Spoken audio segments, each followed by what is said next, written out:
ಈಗ ಇವನು ಮೋದಿ ಏನು ಮಾಡ್ತಾರೆ, ಯಾಕೆ ಮೋದಿಗೆ ಓಟ್ ಕೊಡಬೇಕು ಅಂದರೆ, ಮೋದಿ ಇಂಥದ್ದು ಮಾಡಿದಾರಪ್ಪ, ಇಂಥದ್ದು ಮಾಡಿದ್ದಾರೆ, ಗುಜರಾತಲ್ಲಿ 13 ವರ್ಷದೊಳಗೆ ಇಂಥದ್ದು ಮಾಡಿದ್ದಾರೆ, ಈಗ 5 ವರ್ಷದಲ್ಲಿ ಇಂಥದ್ದು ಮಾಡಿದ್ದಾರೆ, ಅದನ್ನು ಮುಂದುವರಿಸ್ತಾರೆ, ಅದಕ್ಕೋಸ್ಕರವಾಗಿ ಅವ್ರಿಗೆ ಕೊಡಬೇಕು ಅನ್ನೋದು ಒಂದು ಪಾಸಿಟಿವ್ ಆಗಿ ಹೇಳುವಂಥದ್ದು ಇದೆ ಇವಾಗ. ಆದರೆ ಇವರೆಲ್ಲ ಘಟಬಂಧನ ಮಾಡಿಕೊಂಡು ಇದ್ದಾರಲ್ಲ, ನೀವೇನು ಮಾಡ್ತೀರಾ? ಯಾರಲ್ಲೂ ಉತ್ತರ ಇಲ್ಲ ಅದರಲ್ಲಿ.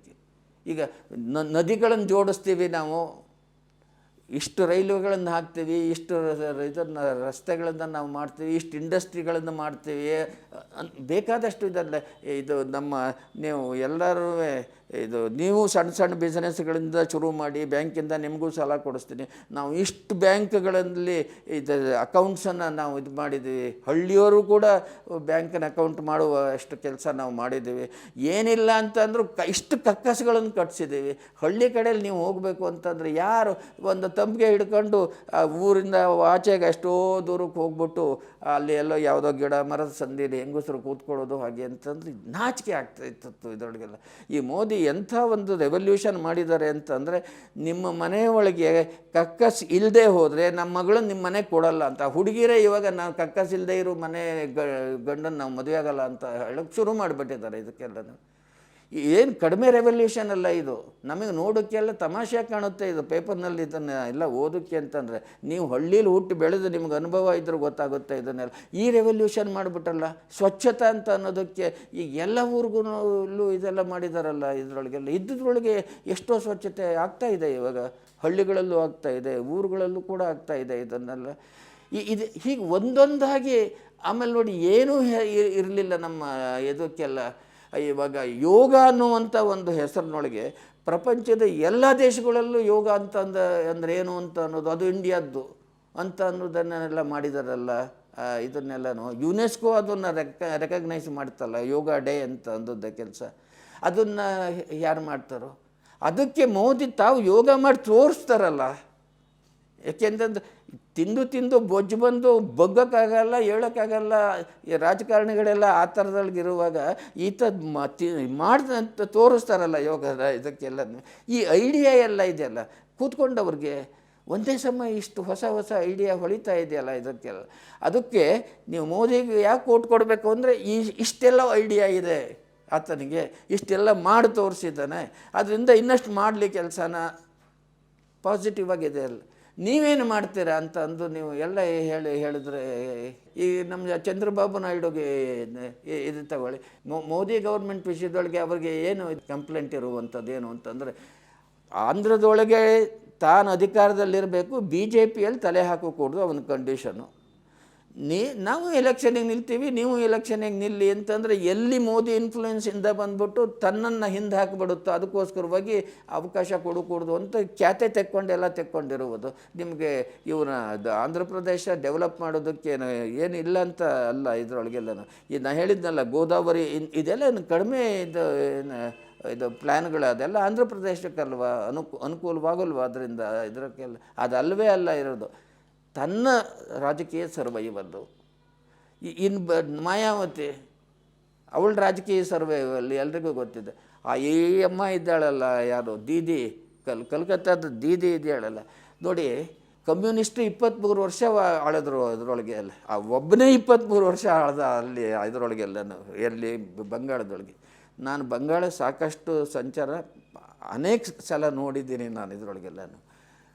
ಒಂದು ಸಲ ನಾನು ಕಾರ್ನಲ್ಲಿ ಇದಕ್ಕೆ ಕಲ್ಕತ್ತಾದಿಂದ ರಾಮಕೃಷ್ಣ ಪರಮಹಂಸರ ಊರಿದೆಯಲ್ಲ ಅಲ್ಲಿಗೆ ನಾನು ಹೋದರೆ ಹಳ್ಳಿ ಒಂದು ಹಳ್ಳಿಗೂ ಇನ್ನೊಂದು ಹಳ್ಳಿಗೂ ಮಧ್ಯದೊಳಗೆ ಒಂದು ಅರ್ಧ ಕಿಲೋಮೀಟರ್ ಇರ್ಬೋದು. ಅಷ್ಟರ ಒಳಗಡೆ ಅರ್ಧ ಕಿಲೋಮೀಟರ್ಗೂ ಒಂದು 5-6 ರೋಡ್ ಹಂಪುಗಳು. ರಸ್ತೆ ಅಂತಂದರೆ ಜಜ್ಜಿ ಹಾಕುವಂಥದ್ದು ಅಂಥ ರಸ್ತೆಗಳು ಇದರಲ್ಲಿ. ಬಂಗಾಳದೊಳಗೆ ಆ ಥರದಲ್ಲಿ ಇದೆ. ಯಾವ ಡೆವಲಪ್ಮೆಂಟು ಇಲ್ಲ, ಬರೀ ಗೂಂಡಾಗಿರಿನೇ ಮಾಡಿಕೊಂಡವರು ಇಷ್ಟು ವರ್ಷ ರಾಜ್ಯ ಆಳಿದ್ರು. ಅವ್ರನ್ನ ತೆಗೆದುಹಾಕೋಕ್ಕೆ ಇವಳು ತೆಗೆದುಹಾಕೋಕ್ಕೇನು ಬಂದಳು ಸರಿ, ಆದರೆ ಡಿಸ್ಟ್ರಕ್ಟಿವ್ ಆಗಿ ಹೊರಟಳು.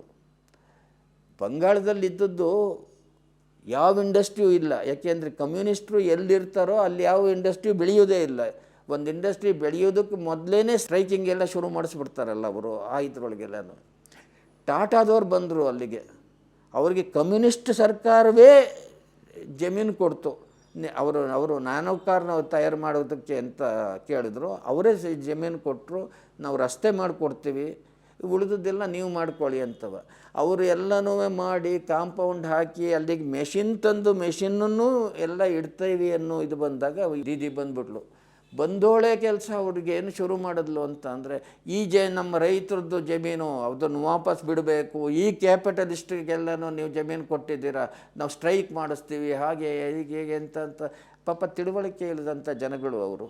ಆ ಜನಗಳಿಗೆ ಎಲ್ಲನೂ ಮಾಡಿ ಕೊನೆಗೆ ಟಾಟಾಗಳಿಗೆ ಸಾಕಾಗಿ ಹೋಗ್ಬಿಟ್ಟಿದ್ದ ಕೆಲಸ, ಅವ್ರು ಬಿಟ್ಬಿಟ್ರು. ಅವರು ಬಿಟ್ಟು ಬೇರೆ ಕಡೆಗೆ ಅಂತ ಹೊರಟರು. ಕರ್ನಾಟಕಕ್ಕೂ ಬನ್ನಿ ಅಂತ ಅವಾಗ ನಮ್ಮ ಇದು ಕರ್ನಾಟಕದ ಚೀಫ್ ಮಿನಿಸ್ಟ್ರು ಹೇಳಿದ್ರು. ಟಾಟಾ ಎಂಜಿನಿಯರ್ಸ್ ಕರ್ನಾಟಕಕ್ಕೆ ಬಂದಿದ್ದರು, ಇದಕ್ಕೆ ಧಾರವಾಡದ ಹತ್ರ ಇವರು ಜಾಗ ತೋರಿಸಿದ್ರು. ಅವ್ರು ಕೇಳಿದರು, ನಮಗೆ ಮುಖ್ಯವಾಗಿ ಬೇಕಾದದ್ದು ಎಲೆಕ್ಟ್ರಿಸಿಟಿ ಇದೆಯಾ, ಎಷ್ಟು ಕೊಡ್ತೀರಾ ನೀವು? ವಾಟರ್ ನೀವು ಎಷ್ಟು ಕೊಡ್ತೀರಾ ಅಂತ. ಎಲೆಕ್ಟ್ರಿಸಿಟಿ ಇಲ್ಲ ನಮ್ಮ ಹತ್ರ, ವಾಟರ್ ಇಲ್ಲ ನಮ್ಮ ಹತ್ರ, ನಾವು ಹೇಗೆ ಬರೋದು? ಬರಲಿಲ್ಲ ಕರ್ನಾಟಕಕ್ಕೆ. ಮೋದಿ ಅದೇ ಟೈಮ್ನೊಳಗೆ ಏನು ಮಾಡಿದ್ರು ಅಂದರೆ, ಅಹಮದಾಬಾದ್ಗೆ ಸುಮಾರು 20-25 ಕಿಲೋಮೀಟರ್ ದೂರದೊಳಗೆ ಒಂದು ಹಳ್ಳಿ, ಸಾನಂದ್ ಅಂತ ಹಳ್ಳಿ ಹೆಸರು. ಆ ಹಳ್ಳಿಯವರನ್ನು ಕೇಳಿದ್ರು ಇವರು. ಮೋದಿ ಆ ಹಳ್ಳಿಗೆ ಹೋಗಿ ಅವ್ರಿಗೆ ಹೇಳಿದ್ರು, ಇದಕ್ಕೆ ನೋಡಿ ಒಂದು ದೊಡ್ಡ ಇಂಡಸ್ಟ್ರಿನ ಇಲ್ಲಿ ಬರೋಕ್ಕೆ ನಾನು ಮಾಡ್ತೀನಿ ಟಾಟಾದವ್ರಿಗೆ ಹೋಗಿ, ಯಾಕೆಂದ್ರೆ ಅವ್ರು ಕಲ್ಕತ್ತಾ ಬಿಡಬೇಕು ಅಂತಿದ್ದಾರೆ, ನಾವು ಅವ್ರನ್ನ ಇಲ್ಲಿಗೆ ಬರೋ ಹಂಗೆ ನಾನು ಮಾಡ್ತೇನೆ ಇದರಲ್ಲೆಲ್ಲ. ಅದರಿಂದ ನಿಮಗೇನಾಗುತ್ತೆ ಅಂತಂದರೆ, ನಿಮ್ಮದು ಜಮೀನು ಹೋಗುತ್ತೆ ಒಂದಿಷ್ಟು, ಆ ಜಮೀನಿಗೆ ದುಡ್ಡು ಕೊಡ್ತಾರೆ, ಆ ದುಡ್ಡನ್ನು ನೀವೇ ಇಟ್ಕೋಬಹುದು ಅಥವಾ ಟಾಟಾದಲ್ಲಿ ಶೇರ್ ಕೊಡಿ ಅಂತ ಕೇಳ್ಬೋದು. ಟಾಟಾದಲ್ಲಿ ಶೇರ್ ಸಿಗಬೇಕಾದ್ರೆ ಕಷ್ಟ, ಅಂಥದ್ರೊಳಗೆ ಶೇರ್ ಕೊಡ್ತಾರೆ. ಒಂದು ಇಂಡಸ್ಟ್ರಿ ಇಲ್ಲಿಗೆ ಬಂತು ಅಂತ ಅಂದರೆ ಅಲ್ಲಿ ನೀವು ಸ್ವಂತ ಇದನ್ನು ಬಿಸ್ನೆಸ್ಸನ್ನು ಶುರು ಮಾಡ್ಬೋದು. ಉದಾಹರಣೆಗೆ ಆ ಇಂಡಸ್ಟ್ರಿ ಬಂತು ಅಂತಂದರೆ ಅವ್ರಿಗೆಲ್ಲ ಊಟ ಸಪ್ಲೈ ಮಾಡೋದು, ನೀವೇ ಹೋಟ್ಲುಗಳು ಹಿಡಿಯೋದಕ್ಕೆ ಅವ್ರಿಗೆ ಹೇಳಿ, ಊಟ ನಾವು ಸಪ್ಲೈ ಮಾಡ್ತೀವಿ, ನಮಗೆ ಬಿಟ್ಬಿಡಿ ಅದನ್ನು ಅಂತೇಳಿ ಅವ್ರು ಒಪ್ಕೋತಾರೆ. ಇದಕ್ಕೆಲ್ಲನೂ ಇನ್ನು ಎಷ್ಟು ಒಂದು ಆಕ್ಸಿಲಿಯರಿ ಇಂಡಸ್ಟ್ರೀಸ್ಗಳನ್ನು ನೀವೆಲ್ಲನೂ ಮಾಡ್ಕೊಂಡು ಇರ್ಬೋದು. ಇದಕ್ಕೆಲ್ಲನೂ ನೀವೆಲ್ಲ ಬೆಳೆದು ಶ್ರೀಮಂತರಾಗಿರ್ಬೋದು ಅಂತ ಅವ್ರನ್ನ ಕನ್ವಿನ್ಸ್ ಮಾಡಿದ್ರು. ಗುಜರಾತಿಗಳಿಗೆ ಬಿಸ್ನೆಸ್ ಮೈಂಡು, ಅವ್ರು ಒಪ್ಕೊಂಡ್ಬಿಟ್ರು. ಸರಿ, ಮೋದಿ ಅವರಿಗೆ ಟಾಟಾದೊಳಗೆ ಬನ್ನಿ ನಾವು ಕೊಡ್ತೀವಿ ಅಂತ ಹೇಳಿದ್ರು. ಅವ್ರು ಅಲ್ಲಿಗೆ ಬಂದರು. ನಾನು ಹೇಳಿದ್ನಲ್ಲ ಎಲೆಕ್ಟ್ರಿಸಿಟಿ ಇವ್ರು ತಯಾರು ಮಾಡೋದು, ಆ ಎಲೆಕ್ಟ್ರಿಸಿಟಿನ ಇವರಿಗೆ ಟಾಟಾದವ್ರಿಗೆ ಕೊಟ್ಟರು. ಇದು ನ್ಯಾನೋ ಕಾರು ಇದೆಲ್ಲನೂ ಈಗ ಅಲ್ಲಿ ಆಗ್ತಾ ಇದೆ, ಅವರೆಲ್ಲ ಬದುಕಿ ಉದ್ಧಾರವಾಗಿದ್ದಾರೆ. ಆದರೆ ಈ ಎಮ್ಮ ಬಂದು ರಾಜಕೀಯಕ್ಕೇನೇನು ಬಂದು ದೀದಿ ಇಲ್ಲಿ ಕಲ್ಕತ್ತಾದಿಂದ ಓಡಿಸ್ಬಿಟ್ಲು ಟಾಟಾನ. ಇವಾಗ ಕೇಳ್ತಾಳೆ ಯಾವ ಇಂಡಸ್ಟ್ರಿಯಲಿಸ್ಟಕ್ಕೂ ಬನ್ನಿ ನಾವು ನೀವು ಕೇಳಿದ್ದೆಲ್ಲ ಕೊಡ್ತೀವಿ, ನಮ್ಗೆ ಇಂಡಸ್ಟ್ರಿಯಲಿಸ್ಟ್ ಬೇಕು ಬನ್ನಿ ಅಂತ ಹೇಳ್ತಾರೆ. ಟಾಟಾದಂಥ ದೊಡ್ಡ ಇಂಡಸ್ಟ್ರಿಯಲಿಸ್ಟ್ಗೆ ಇವಳು ಏನು ಮಾಡಿ ಓಡಿಸಿದಾಳೆ, ಇವಾಗ ನಾವು ಬಂದರೆ ನಮ್ಮನ್ನು ಬಿಡ್ತಾಳೆ ಇವಳು ಅಂತ ಯಾರೂ ಹೋಗ್ತಾ ಇಲ್ಲ ಇವಾಗ ಇದಕ್ಕೆಲ್ಲ.